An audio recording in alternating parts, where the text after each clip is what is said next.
I thought I'd get some applause on that one.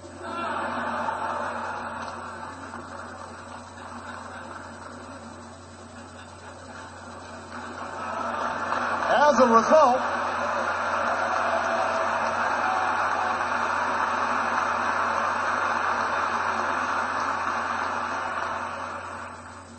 a result, millions of Americans had more to spend on gas and food and other necessities, all of which helped businesses keep more workers.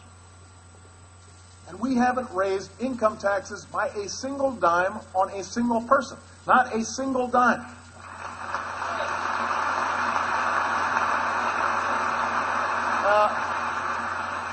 Because of the steps we took, there are about 2 million Americans working right now who would otherwise be unemployed.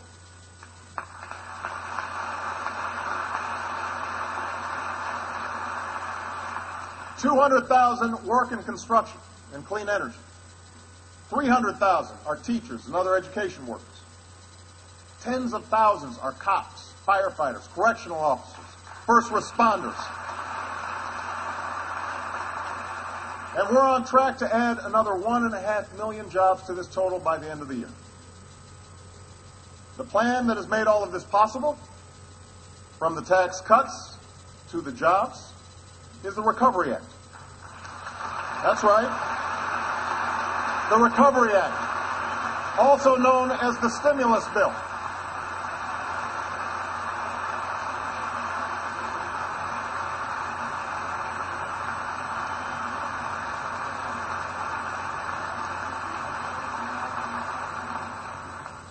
Economists on the left and the right say this bill has helped save jobs and avert disaster.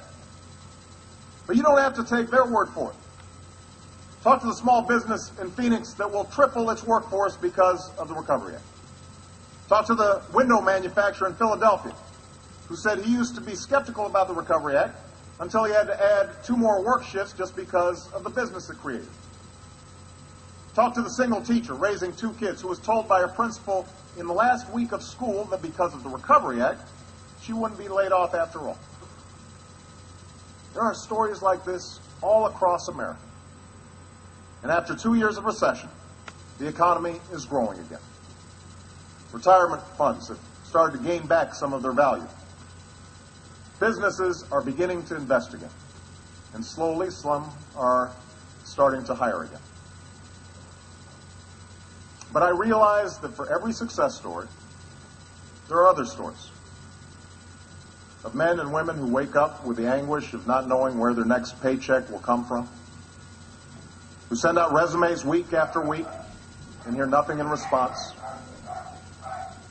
That is why jobs must be our #1 focus in 2010, and that's why I'm calling for a new jobs bill tonight.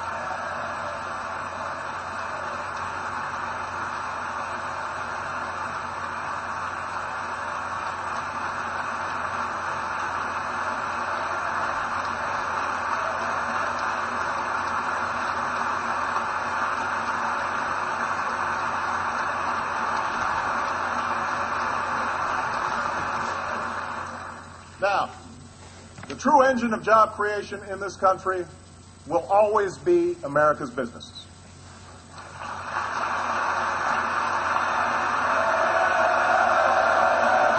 I agree.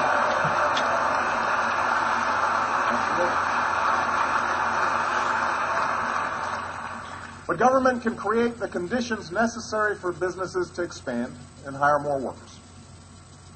We should start where most new jobs do, in small businesses. Companies that begin when an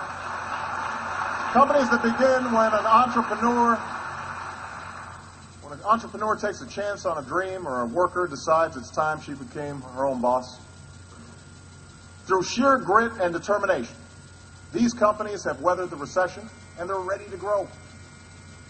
But when you talk to small business owners in places like Allentown, Pennsylvania, or Elyria, Ohio, you find out that even though banks on Wall Street are lending again, they're mostly lending to bigger companies. Financing remains difficult for small business owners across the country, even those that are making a profit.